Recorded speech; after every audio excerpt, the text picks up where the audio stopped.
Hello friends, good morning everyone. कैसे हैं आप लोग? मुझे आशा है कि आप लोग अच्छे होंगे। बहुत सारे बच्चे का डिमांड है या कमेंट बॉक्स में कमेंट करते हैं कि सर रेशियो प्रोपोर्शन कब पढ़ाएंगे। तो आज मैं एक नया टॉपिक लेकर आया हूँ, रेशियो प्रोपोर्शन। जो मैक्सिमम टॉपिक जो होते हैं, जो अर्थमेटिक का मैक्सिमम टॉपिक जो होते हैं, वो टॉपिक रेशियो प्रोपोर्शन से सोल्व हो जाता है। मतलब हम ये कर सकते हैं 30% 40% जो अर्थमेटिक के अंतर्गत जो भी टॉपिक पढ़ा जाता है, उन टॉपिक को हम लोग रेशियो से तोड़ सकते हैं, रेशियो से बना सकते हैं। इसलिए रेशियो प्रोपोर्शन बहुत ही इम्पोर्टेंट टॉपिक माना जाता है ना। बहुत इम्पोर्टेंट टॉपिक माना जाता है। कैसे मुझे कन्वर्ट करना है, क्या करना है, इन सारे बिंदुओं के बारे में हम लोग विशेष रूप से चर्चा करेंगे। जानकारी होगा तो निश्चित तौर पर हम लोग अच्छा परफॉर्मेंस कर लेंगे। तो आज का मुख्य टॉपिक जो रहा हम लोग का, वो है रेशियो प्रोपोर्शन, अनुपात एवं समानुपात। तो आप लोग हेडिंग लगा लेंगे ratio proportion, ratio and proportion. Ratio and proportion मतलब होता है अनुपात एवं समानुपात। अनुपात एवं समानुपात बहुत इंपॉर्टेंट है। मैं बार बार बोल रहा हूँ, बहुत इंपॉर्टेंट टॉपिक है। बहुत सारे बच्चों का कमेंट आ रहा था, बार बार आ रहा था कि सर रेशियो प्रोपोर्शन कब पढ़ाएंगे। ऐसे भी कमेंट आते रहता है प्रॉफिट और परसेंटेज कब पढ़ाएंगे। ठीक पढ़ाएंगे, अभी वक्त लगेगा, समय लगेगा। धीरे धीरे हम लोग टॉपिक पर पकड़ बनाएंगे, अच्छा परफॉर्मेंस करेंगे। आप वीडियो में बने रहेंगे, शुरू से अंत तक देखने का काम करेंगे तो निश्चित तौर पर बहुत अच्छा परफॉर्मेंस कर लेंगे आप। ऐसा नहीं कि नहीं करेंगे। भाई अभी हम लोग को जानकारी करना है कि रेशियो क्या है, प्रोपोर्शन क्या है, रेशियो में कितने कंडीशंस होते हैं, कितने टाइप्स होते हैं, क्या क्या उसमें केसेज आते हैं। इन सारे केस के बारे में हम लोग विस्तार से पढ़ेंगे, एकदम सिस्टमेटिक ढंग से पढ़ेंगे तो बहुत ही अच्छा आप कर सकते हैं। रेशियो क्या है, रेशियो किसको कहते हैं।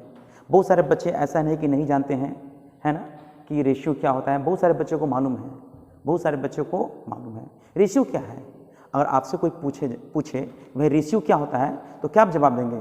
दो राशियों के बीच के संबंध को हम लोग क्या कहते हैं? रेशियो कहते हैं। दो राशियों के बीच के संबंध को हम लोग क्या कहते हैं? रेशियो कहते हैं। मतलब है अनुपात कहते हैं। दो राशियों के बीच के संबंध को हम लोग क्या कहते हैं? अनुपात कहते हैं। वो जो राशि होगा वो बढ़ भी सकता है, घट भी सकता है, गुणनफल भी हो सकता है, वर्ग के अनुपात में भी हो सकता है। मतलब किसी भी तरह से हो सकता है, किसी भी तरह से हो सकता है। जैसे मैंने बताया दो राशि, जैसे मैंने लिया ए एंड बी, तो ए अनुपात बी, इसका वैल्यू मैंने ले लिया 4:5।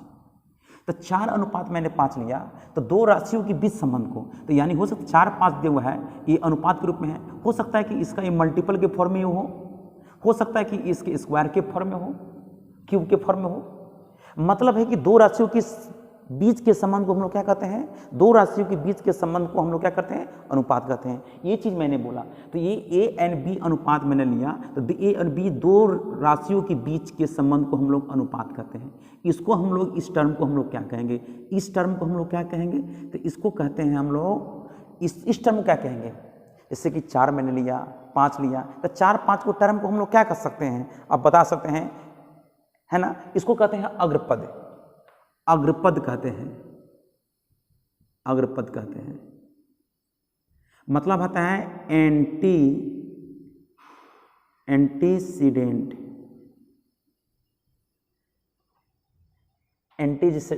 एंटीडिसेंट अग्रपद कहते हैं इसको।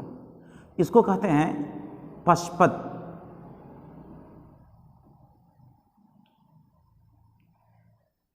इसको कहते हैं पश्चपद। पश्चपद का मतलब है बाद वाला पद को कहते हैं। अग्रपद का मतलब आता है पहले वाले पद को कहते हैं। तो यहां पे मैंने लिखा एंटीसीडेंट लिखा, अग्रपद कहते हैं पश्चपद को कहते हैं कॉन्स्केंडेंट।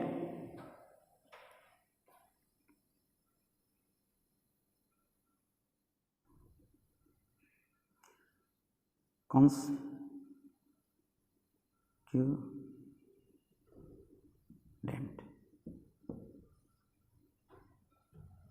कॉन्स्टिट्यूएंट कहते हैं, मतलब अग्रपद हो गया, ये हो गया पश्चपद, मतलब है एंटीसीडेंट को मतलब कहते हैं अग्रपद कहते हैं, अब पश्चपद कहते हैं, कॉन्स्टिट्यूएंट को कहते हैं मतलब है पश्चपद कहते हैं। यानी दो राशियों के बीच के संबंध को, यानी कि हमने यही बोला था कि इसका ये मल्टीपल की फॉर्म में भी हो सकता है, ये स्क्वायर की फॉर्म में भी हो सकता है, क्यूब के भी फॉर्म में हो सकता है, यानी किसी तरह से फॉर्म होता है, लेकिन ये चीज़ होना चाहिए, क्या होना चाहिए, अनुपात होना चाहिए। ये क्या होना चाहिए, ये अनुपात होना चाहिए।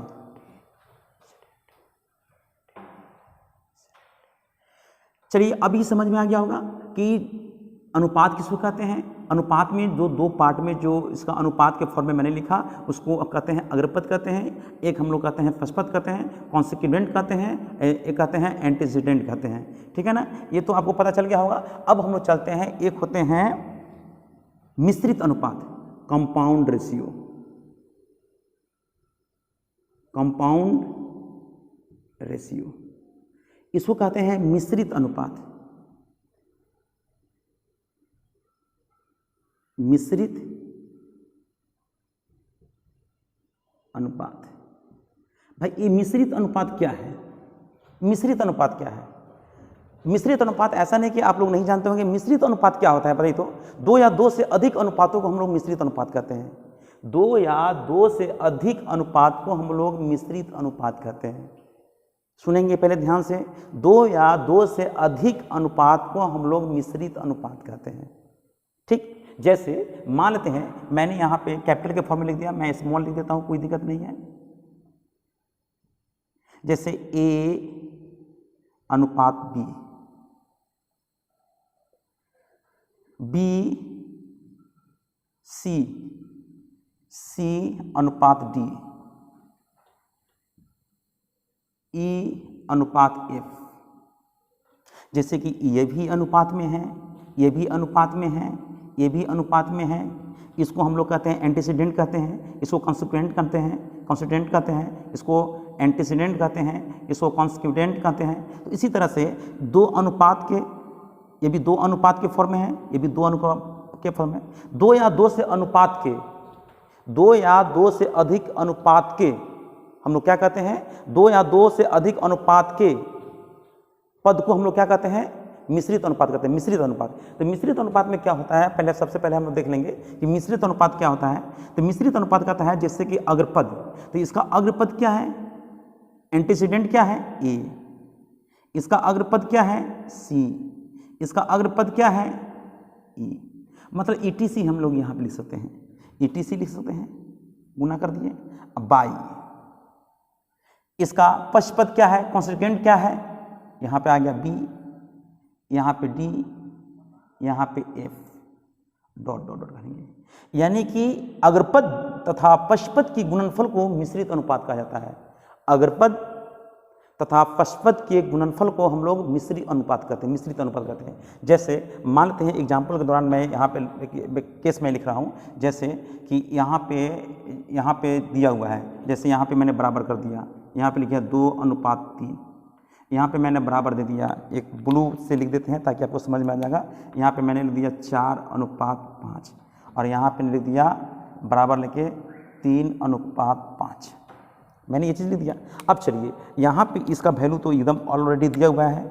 इसका मतलब अग्रपद क्या है, अग्रपद है 2, तो यहाँ पे मैं लिखूँगा 2। इसका अग्रपद क्या है 4, इसका अग्रपद क्या है 3। अब भाई इसका पश्चपद क्या है 3, इसका क्या है 5, इसका क्या है 5। 3 से 3 कैंसिल होगा, अब तो कैंसिल होने वाला नहीं है, तो यहाँ लिख सकते हैं 8:5। तो 8:5 क्या हो गया, ये हो गया कंपाउंड रेशियो कहते हैं। कंपाउंड रेशियो का मतलब होता है मिश्रित अनुपात कहते हैं इसको क्या कहेंगे, मिश्रित अनुपात कहते हैं। तो इतनी बात आपको समझ में आ गया कि मिश्रित अनुपात क्या कहते हैं, अनुपात क्या कहते हैं, किसको कहते हैं। अभी रेशियो के बारे में हम लोग चर्चा कर रहे हैं। ए अनुपात बी, दो समान राशियों के बीच के अनुपात को हम लोग क्या कहते हैं, अनुपात कहते हैं। जैसे कि अग्रपद पश्चपद हुआ, एंटीसीडेंट कॉन्स्टिट्यूएंट को मालूम चल गया। कंपाउंड रेशियो में मिश्रित अनुपात में आप समझ गए होंगे कि मिश्रित अनुपात हम लोग कैसे निकालना है। तो इन सारी बिंदुओं के बारे में आपको पता चल गया होगा। अब हम लोग चलते हैं इसके अगले टर्म में हम लोग पढ़ते हैं। एक होते हैं हम लोग को पढ़ना है, आगे देख लेंगे। आज मैं बेसिक बताऊंगा, इसके बारे में मुझे आज बेसिक बताना है। बेसिक क्या होता है, इन सारे बिंदुओं पर हम लोग विशेष रूप से चर्चा करेंगे। अब हम लोग पढ़ रहेंगे तीसरे केस में डुप्लीकेट रेशियो।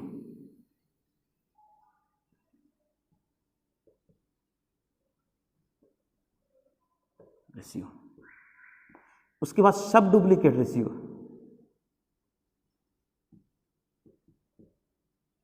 सब डुप्लीकेट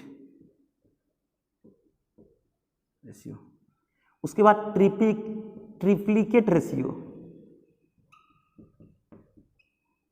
सब ट्रिप्लीकेट रेशियो। अब इसके बारे में हम लोग जानकारी करना है। डुप्लीकेट केस का रेशियो का मतलब होता है वर्गानुपाती।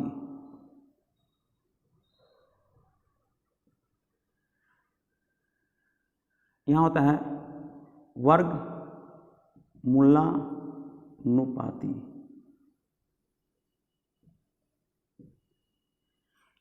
इसको कहते हैं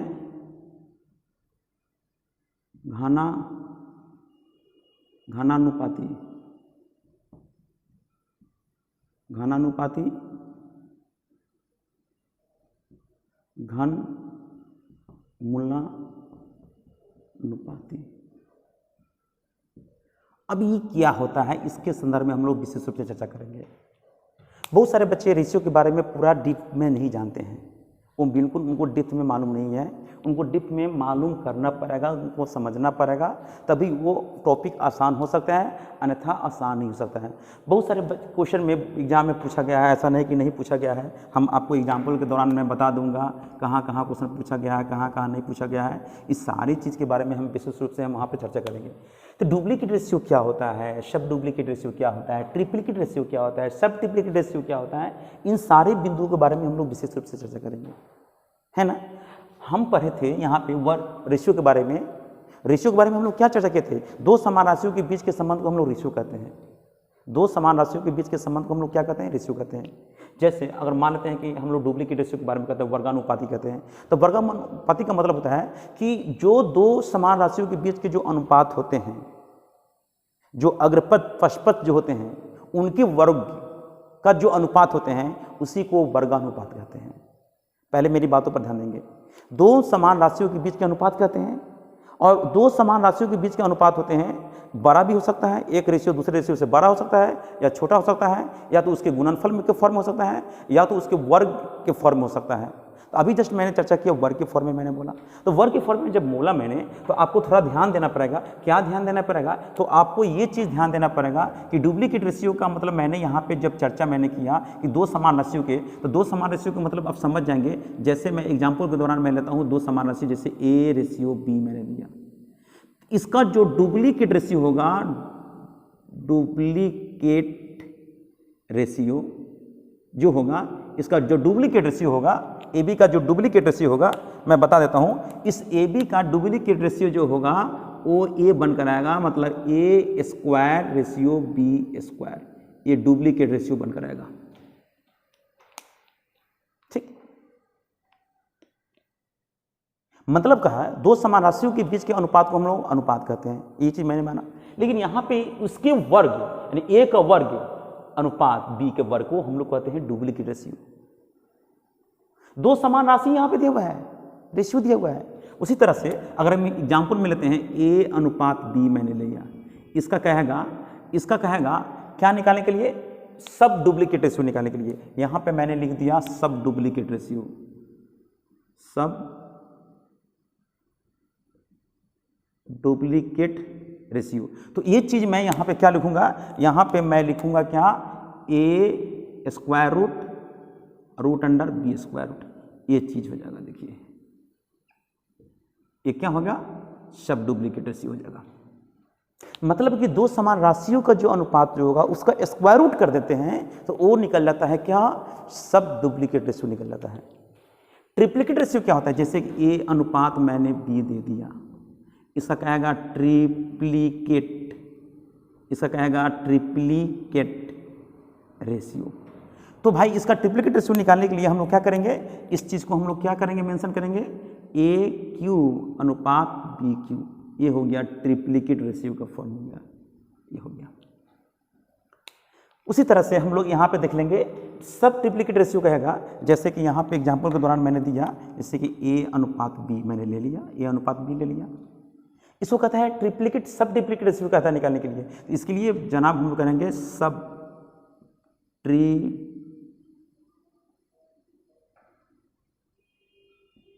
ट्रिप्लिकेट रेशियो। तो यहाँ पे हम लोग लिख सकते हैं ए क्यू रेशियो बी क्यू। तो ये क्या हो गया, ये हो गया आपका सब ट्रिप्लिकेट रेशियो हो जाएगा, ये सब ट्रिप्लिकेट रेशियो हो जाएगा, ये सब ट्रिप्लिकेट रेशियो हो जाएगा। तो ये चीज़ आपको पता चल गया कि सबसे पहले तो आपको पहले पता भी नहीं था कि डुप्लीकेट रेशियो क्या होता है, सब डुप्लीकेट रेशियो क्या होता है, ट्रिप्लिकेट रेशियो क्या होता है, सब ट्रिप्लिकेट रेशियो क्या होता है, ये आपको पता नहीं था। एंटीजेसेंट का मतलब होता है अग्रपद, अग्रपद कहते हैं।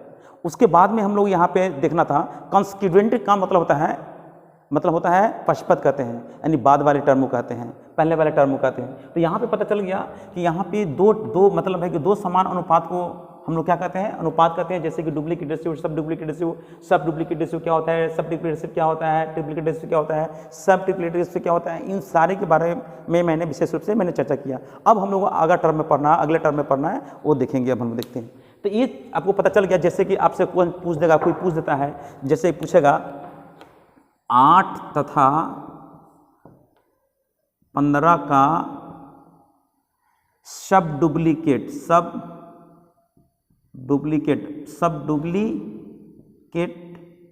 रेशियो ज्ञात करें। मतलब आपसे पूछ देगा, यानी कि यहाँ पे हम लिख सकते हैं, क्या लिखेंगे, वर्गमूलानुपात ज्ञात करें। तो भाई वर्गमूलानुपात मुझे मालूम रहेगा तब ना, अब मालूम नहीं रहेगा तो कोई वर्गमूलानुपात क्या दिया हुआ है, सर तो पढ़ाए नहीं है क्लास में, आज तक कभी सुने नहीं है। जब सुने नहीं है तो कहाँ से जवाब देंगे, बिल्कुल नहीं देंगे। तो यहाँ पे हम लोग लिख सकते हैं इसका √8 अनुपात √15 हो जाएगा इसका आंसर। अगर इसी में कहता है कि डुप्लीकेट रेशियो ज्ञात करें, तो डुप्लीकेट मतलब 8 के स्क्वायर 64, 15 के स्क्वायर 225, यानी 64 अनुपात 225 के फॉर्म में हो जाएगा। ठीक है ना। तो अब एग्जाम्पल मैंने एक दे दिया, तो उसी के अकॉर्डिंग टू सब पर आप एग्जाम्पल दे सकते हैं, सारे केसेस पर आप एग्जाम्पल दे सकते हैं, कोई डाउट, कोई प्रॉब्लम नहीं है। अब हम लोग चलते हैं नेक्स्ट।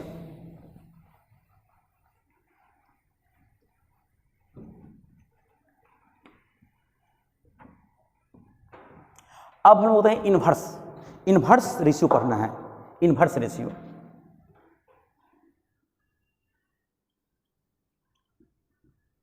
इन्वर्स मतलब है विलोमानुपात।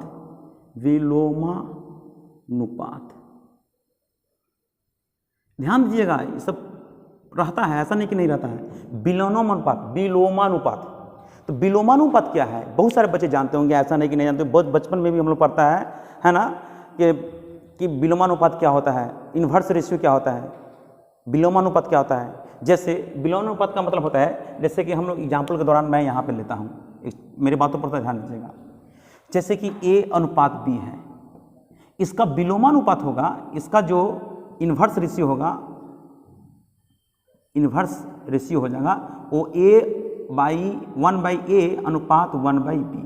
ये हो गया A एंड B का इन्वर्स रेशियो जो हो गया A/1/A अनुपात 1/B। इसको कहते हैं हम लोग क्या, विलोमानुपात। इन्वर्स रेशियो, इसको क्या कहेंगे, इन्वर्स रेशियो कहते हैं। इन्वर्स रेशियो समझ गए। A एंड B रेशियो का रेशियो तो समझ ही रहे हैं, तो इन्वर्स रेशियो भी समझ गए होंगे। इन्वर्स रेशियो क्या होता है, मेरी मतलब कोई प्रॉब्लम, इसमें किसी को डाउट, और किसी को डाउट हो तो बोलेंगे कि मुझे इसमें डाउट हो रहा है, तो मैं फिर से क्लियर मैं कर दूंगा। तो पहले आज मुझे बेसिक देखना है, डिफिनेशन के साथ देखना है कि भाई प्रॉपर वे में ये सब होता क्या है। जब ये सब होता क्या है, उसके बाद में जब इस पर जो क्वेश्चंस बनेंगे ना, उस क्वेश्चन के बारे में उसका शॉर्टकट मैं बताऊंगा, उसका आंसर मुझे किस तरह से निकालना है। तो पहले मैं थ्योरेटिकल में बता रहा हूँ, मैं समझा रहा हूँ, डिफिनेशन के साथ मैं समझा रहा हूँ, ताकि आपको पूरी तरह से आपको समझ में आ जाए कि यहाँ पे किसी तरह की आपको परेशानी बिल्कुल ना हो। फिर हम लोग देखते हैं, नेक्स्ट देखते हैं हम लोग समानुपात पढ़ते हैं। अभी हम लोग रेशियो के बारे में चर्चा किए हैं, रेशियो तो पढ़ लिए। रेशियो के बाद में अब हम लोग पढ़ना है प्रोपोर्शन पढ़ना है। तो प्रोपोर्शन क्या है देखेंगे। प्रोपोर्शन मतलब उसको कहते हैं समानुपात। ये क्या होता है? समानुपात क्या है बोलिए तो? दो रेशियो को, अनुपात को हम लोग क्या कहते हैं? दो समान रेशियो के अनुपात को क्या कहते हैं? समानुपात कहते हैं। जब दो समान अनुपात को हम लोग क्या कहते हैं? समानुपात कहते हैं। बिल्कुल कहते हैं। जैसे हम एग्जाम्पल के दौरान कहते हैं A अनुपात B, और यहां पे हम लोग लिख सकते हैं C अनुपात D। ये भी दो अनुपात हैं, ये भी दो अनुपात हैं। इसके समान को, मतलब बराबर को, इस दोनों को बराबर करने वाले पार्ट को हम लोग समान अनुपात कहेंगे। तो इस समान अनुपात के लिए हम लोग साइन देते हैं यहाँ पे 4 रेशियो, यानी 4 बिंदु वाले, 1 बिंदु, 2 बिंदु, 3 बिंदु, 4 बिंदु। इस दोनों बिंदु को मिला देंगे, तो इस रेशियो को बराबर करने वाले पार्ट को हम लोग कहते हैं समान अनुपात कहते हैं। मैंने बताया था कि 2 अनुपात ये भी है, 2 अनुपात ये भी है। दोनों को बराबर करने वाले पार्ट को हम लोग क्या कहते हैं? समानुपात कहते हैं। तो मतलब है इसके लिए कितने बिंदु होते हैं? 4 बिंदु होते हैं। देखिए 4 बिंदु आ गया मेरे पास। देखिए 1 बिंदु, 2 बिंदु, 3 बिंदु, 4 बिंदु। तो यानी 2 बिंदु को मिलाने वाले पार्ट को, यानी कि जब दोनों को मिला देंगे, मिला देंगे तो ये किसका साइन हो गया? बराबर का। मतलब इस रेशियो को क्या किया? बराबर किया। तो जब दोनों को बराबर करेगा उसी को हम लोग कहते हैं प्रोपोर्शन कहते हैं। उसको हम लोग क्या कहते हैं? प्रोपोर्शन कहते हैं। मतलब स्पष्ट हो गया कि A/B बराबर C/D, मतलब दिस इंप्लाइज AD बराबर BC। क्या हो गया? AD बराबर हो गया BC हो गया। तो इन्वर्स रेशियो भी हम समझ गए। इन्वर्स रेशियो क्या होता है? इन्वर्स रेशियो बहुत बार क्वेश्चन पूछा जाता है। एक क्वेश्चन पूछने का तरीका मैं बताऊंगा। इन्वर्स रेशियो से क्वेश्चन किस तरह से बनता है और कहाँ पे बच्चे लोग को परेशानी होता है, इन सारी बिंदुओं के बारे में हम लोग विशेष रूप से चर्चा करेंगे। ये सब टाइप के फॉर्म में हम लोग यहाँ पे पढ़ना है। सबसे पहले अपनी हम लोग को पढ़ना है, देखना है डिफिनेशन के फॉर्म में इन्वर्स रेशियो क्या है, प्रोपोर्शन क्या है, डुप्लीकेट रेशियो क्या है, ट्रिप्लेट रेशियो क्या है, सब डुप्लीकेट रेशियो क्या है, सब ट्रिप्लेट रेशियो क्या है, रेशियो क्या है। ये सब मिश्रित अनुपात किसको कहते हैं? कंपाउंड रेशियो किसको कहते हैं? कंपाउंड रेशियो का मतलब है कि 3, 4, 2 से अधिक रेशियो के गुणनफल को, 2 से अधिक रेशियो के गुणनफल को हम लोग क्या कहते हैं? मिश्रित अनुपात कहते हैं। अगर पद को अगर पद के साथ गुना करेंगे और पशपद को पशपद के साथ गुना करेंगे और दोनों को रेशियो के अनुपात में लिख देंगे तो वो क्या होगा? उसको हम लोग कहते हैं, कौन सा अनुपात कहते हैं? तो आपको पता चल गया होगा, उसको मिश्रित अनुपात यानी कंपाउंड रेशियो कहते हैं। तो कंपाउंड रेशियो के बारे में मैंने इसके पहले पार्ट में बताया था, है ना।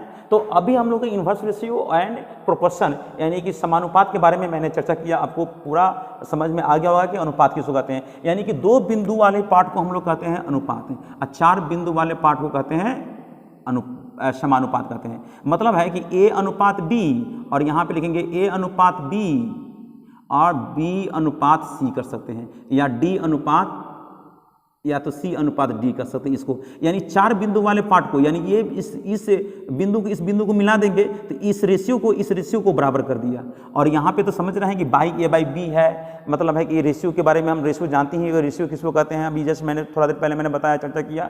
तो रेशियो प्रोपोर्शन, रेशियो अनप्रोपोर्शन के बारे में आपको पता चल गया होगा कि रेशियो प्रोपोर्शन क्या होता है। अब हम लोग आगे पढ़ेंगे कि भाई इसका मुख्य क्वेश्चन किस तरह से बनता है और कहाँ पे बच्चे लोग को परेशानी होता है, किस तरह से तोड़ते हैं और टाइम टेकन कहाँ पे करते हैं, इन सारे बिंदुओं के बारे में चर्चा करेंगे। रेशियो प्रोपोर्शन मुख्य रूप से अगर हम क्लास ले, अगर हम आधा घंटा के भी क्लास ले तो कम से कम मतलब इसको टाइप बताने में या तो इस पर जो क्वेश्चंस बनते हैं उस सारे क्वेश्चन को हम लोग यहाँ पे डिस्कस करने में कम से कम 10 से 12 क्लासेज लग जाएंगे। 10 से 12 क्लासेज लगेंगे तो आपका पूरा मतलब जो बेसिक जो होता है ना वो चीज़ आपको क्लियर होगा। मतलब क्वेश्चन आप जैसे ही आपके सामने में क्वेश्चन मिलेगा वो क्वेश्चन आप बिल्कुल समझ में आ जाएगा, उसमें किसी भी तरह की परेशानी आपके साथ नहीं होगा। उसके बाद में क्वेश्चन का लेवल जो हाई होता है उन सारे बिंदुओं पर हम लोग विशेष रूप से चर्चा करेंगे तो आपको पूरा क्लियर पता चलेगा। लेकिन कब होगा? जब आप में भी दिलचस्पी होगा। मैं तो पढ़ा ही रहा हूँ, मैं तो जिस तरह का है उस तरह से मैं पढ़ा ही रहा हूँ। आप भी कमेंट करेंगे नहीं सर आप इसे थोड़ा ज़्यादा आप देर तक पढ़ाएं, चाहे जिस तरह का आप कमेंट करेंगे उसी तरह से हम यहाँ पे क्लास में लेना मैं शुरू कर दूंगा। लेकिन कब? जब आप शुरू से अंत तक वीडियो को देखेंगे तभी आपको ये चीज़ सारी चीज़ आपको समझ में आएगा, अन्यथा नहीं आएगा। समझ रहे हैं ना? कोई दिक्कत?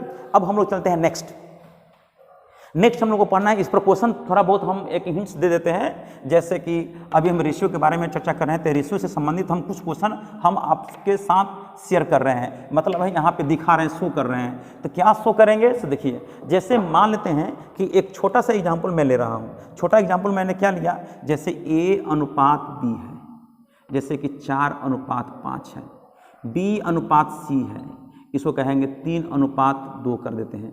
तो कहता है A/B/C, ये अनुपात को बनाना है। अब बताइए एक चीज़ पर, A/B है, A और B का अनुपात दिया हुआ है, यहाँ पे B और C है। तो यहाँ पे देखेंगे, सबसे पहले देखेंगे जैसे कि कोई 3 व्यक्ति हैं, तो यहाँ पे 3 व्यक्ति कौन है, A भी है, B भी है, C भी है ना। B इसमें क्या है, B यहाँ पे कॉमन आ गया है, B यहाँ पे कॉमन है। एक एग्जाम्पल के दौरान मैं समझा रहा हूँ, मेरी बातों पर थोड़ा ध्यान दीजिएगा। एग्जाम्पल के दौरान मैं समझा रहा हूँ ताकि आपको चीज़ ये बिल्कुल आपको समझ में आ जाए।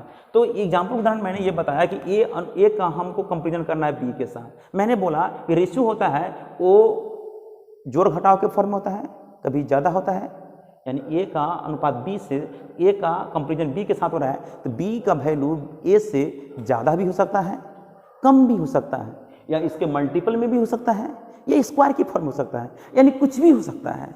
ये चीज़ कुछ भी हो सकता है। मैंने शुरू में आपको ये चीज़ बताया था, तो आपको एकदम स्पष्ट क्या पता चल गया होगा कि A/B का मतलब है 4:5 लिख रहे हैं, तो 4:5 का अनुपात है, A और B है, यहाँ B है, यहाँ पे C है। तो हम A और B के साथ कंपेरिजन किए, यहाँ B C के साथ किए। जैसे कि अगर हम मान लें कि यहाँ पे मेरा नाम मनोज है, कोई यहाँ पे मोहन है, अब कोई यहाँ पे सोहन है। जैसे यहाँ पे 3:4 है, यहाँ पे 3:2 है। तो इसका मतलब है कि मैं मोहन, मनोज के रिस्पेक्ट में रेशियो आया, अब मोहन इस सोहन के रिस्पेक्ट में हुआ। तो हो सकता है कि मेरे रिस्पेक्ट में आपका उम्र का रेशियो कुछ अलग होगा, और मेरे उम्र का किसी अन्य व्यक्ति के साथ तुलना करेंगे, डिफरेंस करेंगे, रेशियो करेंगे, तो वो अलग हो सकता है। क्यों नहीं हो सकता है? मेरा 18 साल उम्र है, मान लेते हैं, इनका 12 साल है, इनका मान लेते हैं कि 24 साल है। इन दोनों का अनुपात दिया जाए तो क्या कितना अनुपात होगा? 2:3 होगा।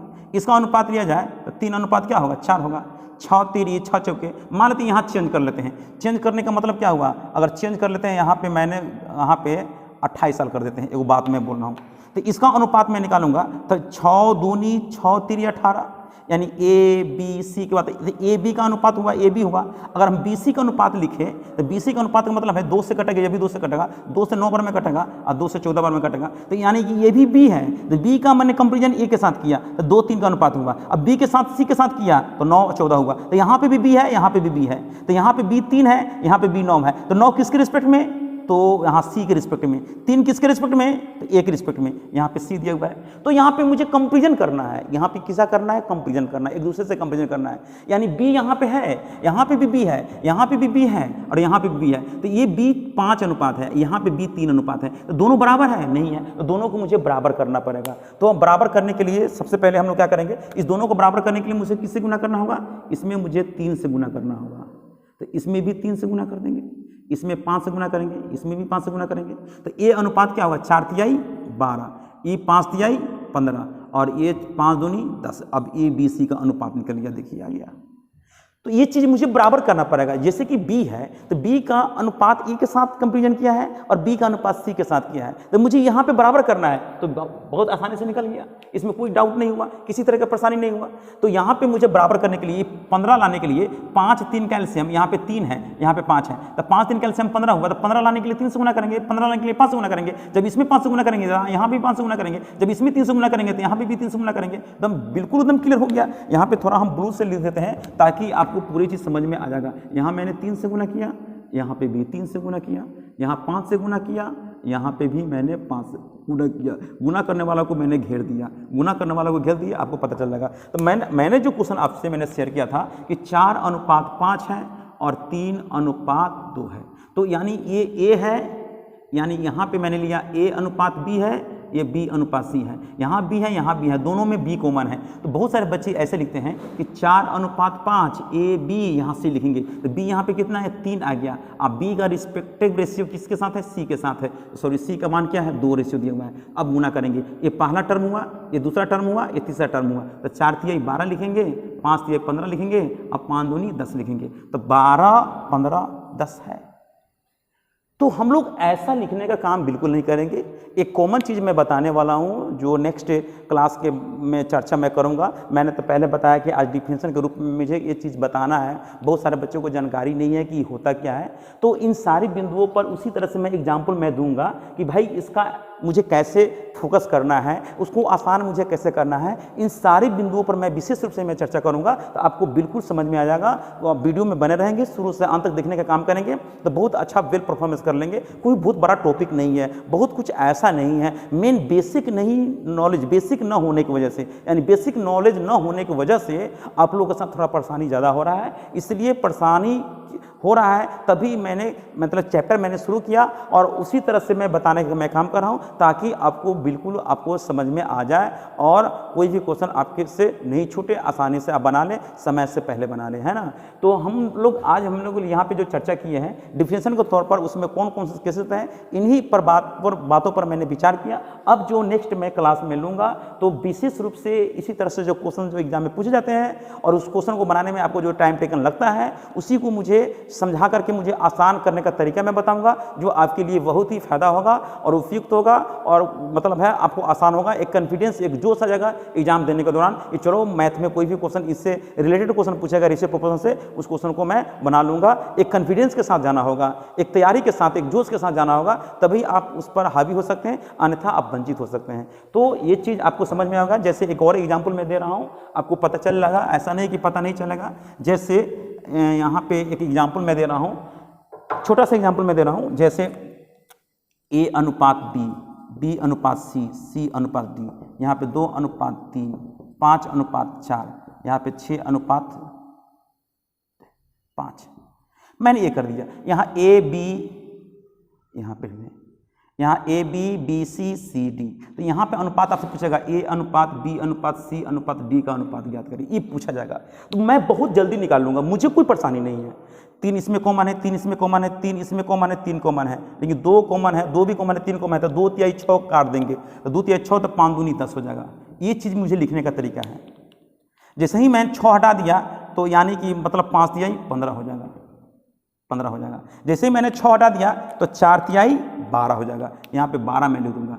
जैसे ही 6 हटा देंगे तो 3 दूनी 6 कर देंगे तो 5 दूनी 10 हो गया। क्या बात है, देखिए A B C D आ गया। तो मैंने कुछ ऐसा थोड़ी किया कुछ लिखने का, मुझे मालूम है, मुझे जानकारी है, मुझे एक तरह का कंसेप्ट है जिसके माध्यम से मैंने डायरेक्ट लिख दिया। तो आपको भी मन में ये चीज़ आता होगा कि भाई मुझको भी आसान करना है, मुझे भी इस तरह से लिखने का काम करेंगे जो सर बोर्ड पर जैसे बताएं, जिस तरह से जल्दी बता दिए कि इसको आंसर ये चीज़ हो जाएगा, तो उसी तरह से मतलब है आपको भी सीखना है, तभी आप अच्छा परफॉर्मेंस कर सकते हैं, नहीं तो आप वंचित रहेंगे। बहुत सारे बच्चे क्या करते हैं, इस तरह से काम करते हैं, जैसे कि 2 अनुपात 3 है, 5 अनुपात 4 है, 6 अनुपात 5 है, तो ऐसे करते हैं। ए है, बी है, सी है और डी है। तो ए पार्ट निकालने के लिए ऐसे गुना करते हैं, ध्यान से देखिए। ये पहला पार्ट को ए मान लेते हैं, लिखते हैं 2 गुने 5 गुने 6। अच्छा, बी से ऐसे शुरू करते हैं, 3 गुने 5 गुने 6 ऐसे करते हैं। फिर सी से शुरू करते हैं, ऐसे लिखते हैं, 3 गुने 4 गुने 6 करते हैं। फिर डी के लिए करते हैं, स्टेट में चल जाते हैं, मतलब 3 गुने 4 गुने 5 ऐसे करते हैं। तो फिर लिखते हैं 6 पचे 30 दूनी 60, 6 पचे 30 तिहाई 90। फिर लिखते हैं यहाँ पे 6 चौका 24 तिहाई 72। फिर लिखते हैं 5 चौका 20 तिहाई 60। अब काटने का काम करते हैं, किससे हम काटेंगे जल्दी कट जाएगा। तो यहाँ पे हम काटेंगे किससे, 6 से। 6 से काटेंगे 10 बार में, 6 से 15 बार में, 6 से 12 बार में, 6 से 10 बार में। तो 10 15 12 10, 10 15 12 10, बहुत जल्दी निकल गया। लेकिन आप ऐसा काम नहीं करेंगे तो बेटर होगा। तो ये चीज़ काम कब नहीं करेंगे, कब नहीं करेंगे, जब मैं इसके बारे में डिटेल्स में करूँगा, इसका शॉर्टकट बनाने का तरीका मैं बताऊंगा, तब आपके लिए बिल्कुल ये आसान हो जाएगा, नहीं तो आपके साथ परेशानी हो जाएगा। तो ये चीज़ आज मैंने बेसिक बताया, डिफिनेशन के साथ मैंने बताया कि ये चीज़ होता क्या है, बहुत सारे बच्चों को मालूम नहीं है, इसलिए मैंने इतना कुछ मैंने बकने का काम किया। तो आपको ही पता चल गया होगा कि हम लोग को इसका इस्तेमाल नहीं करना है, इसी को रिड्यूस करके बनाना है कि मैंने कैसे कर दिया। मैंने 6 कॉमन लिया, 6 कॉमन लेंगे तो 5 दूनी 10 लिख देंगे। यहाँ 6 कॉमन लेंगे, ऐसे पार्ट आएंगे, 6 कॉमन लेंगे तो 5 तिहाई 15 लिख देंगे, यहाँ पे लिख दिए। 6 कॉमन लेंगे तो 6 वही हट जाएगा, तो 4 तिहाई 12 लिख देंगे यहाँ पे। 6 कॉमन लेंगे तो 3 दूनी 6, 2 इसमें 2 5 से 10, 10 मैंने लिख दिया। तो A B C D का इससे अब कॉमन नहीं आ सकता है।